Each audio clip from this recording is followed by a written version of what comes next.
Introduction. When we observe a plant, then we see that every plant has roots, stem, and leaves. Plants also have flowers and fruits. We have already discussed characteristics, types, modifications and functions of roots and stems. Now we will study leaf. Objectives. At the end of this lesson, you'll be able to find out characteristics of leaf, find out venation in leaf, study types of leaf, identify phyllotaxy, study modifications of leaf, understand functions of leaf.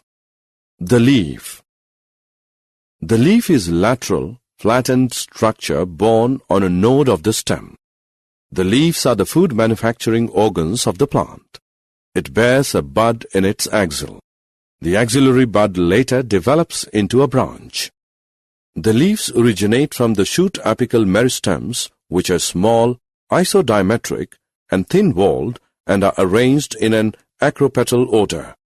Leaf consists of three main parts: leaf base, petiole, lamina. Leaf base is the lowermost part of the leaf by which leaf is attached to the node. Leaf base bear two lateral small leaf-like structures called stipules. The petiole exposes the lamina to the sunlight. The lamina is a flat, thin, broad, and expanded part of the leaf with veins and veinlets. The middle prominent vein is called midrib. The sides of lamina form the margin and tip forms the leaf apex. Veins contain the vascular tissue and act as channel for the transport of food, water, and minerals, and the skeletal of lamina. Venation. The arrangement and distribution of veins and veinlets in the leaf lamina is called venation. The two main types of venation are reticulate, parallel.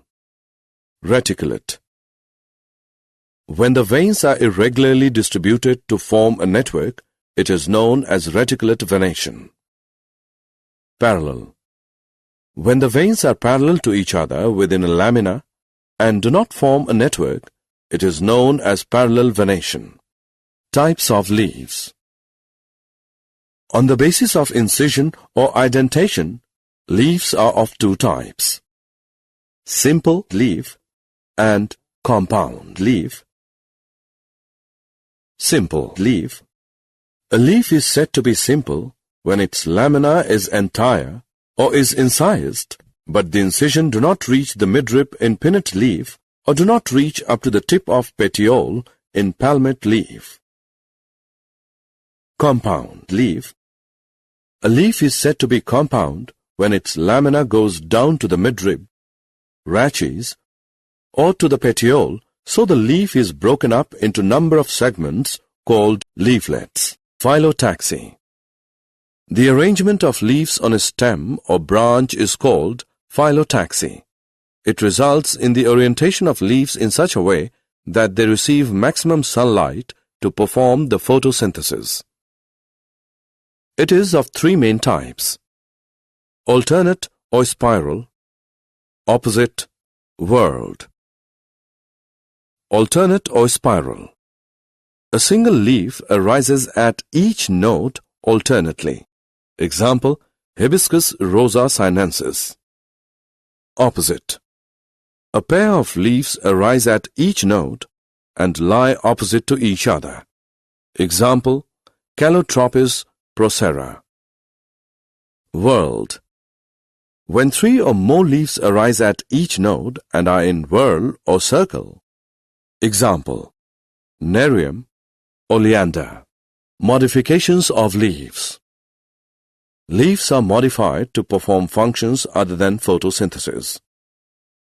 It is of following types: tendril, spines, food storage.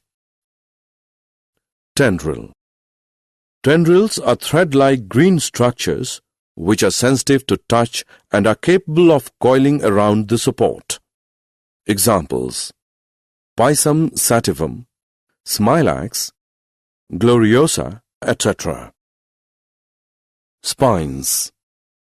Spines protect plant from grazing animals and also reduce the area of transpiration. Examples: opuntia, aloe, argimone, etc. Food storage. Food is stored in the leaves of Allium cepa. The leaves become fleshy and juicy due to storage of water, mucilage, and food material in aloe and portulaca. Functions of leaves. Leaves have following types of functions: primary or main functions, secondary or accessory functions. Primary functions of leaves. Photosynthesis. The principal function of the leaves is to manufacture organic food. The seat of photosynthesis is the green cells of leaf having chlorophyll. Transpiration. The loss of water from the leaf surface is known as transpiration.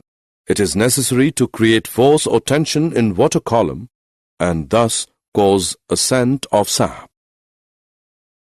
Gaseous exchange. It takes place in leaves through stomata during the process of photosynthesis and respiration. Secondary functions of leaves.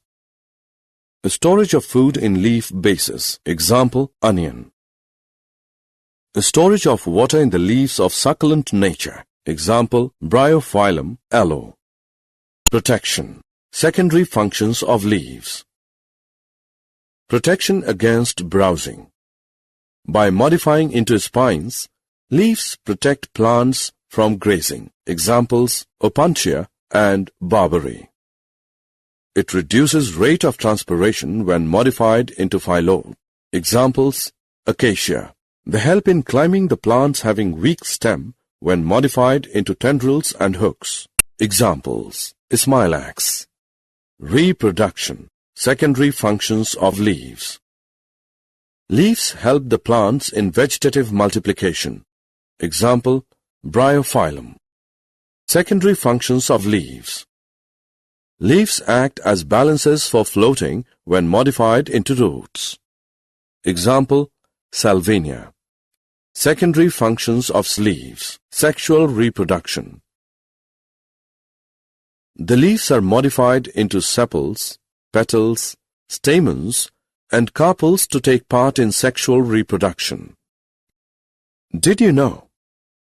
In Carica papaya, petiole is hollow, tubular, or fistula. Victoria amazonia has largest leaf, diameter of about 1.8 meter. Longest leaf is of Raphia vinifera, of about 10 to 15 meter. Summary. Let us summarize what we have learned.